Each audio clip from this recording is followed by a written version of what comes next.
was having a conversation with a guy in my jiu-jitsu class, and I'll never forget this. And he was like, it's a cycle. It's a cycle, global warming, and then the climate change has always been a cycle. And, the people that say that it's not, it's like, whoa.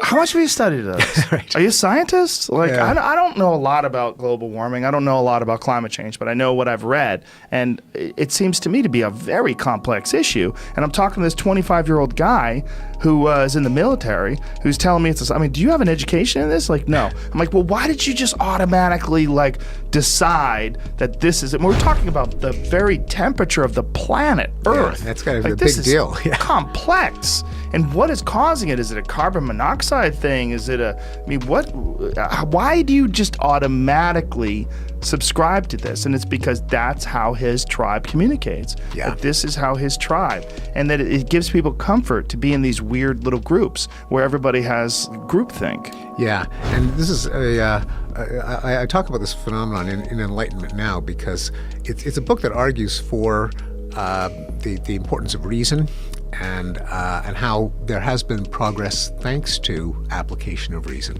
And a natural pushback is, well, you look at things like that, we don't seem so reasonable as a species. How can you? What's going on that we seem to be getting less reasonable?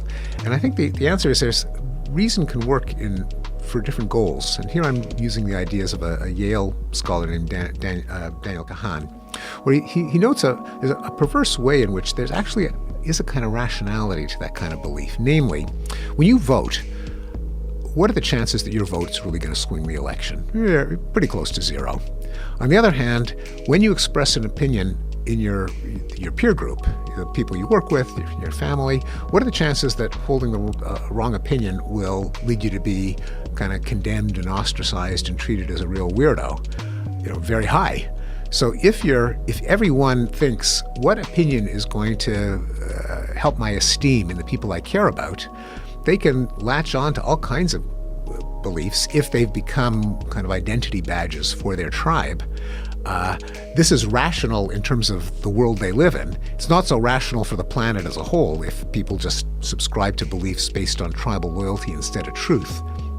And the challenge is, how do we align beliefs more with truth and less with tribal loyalty?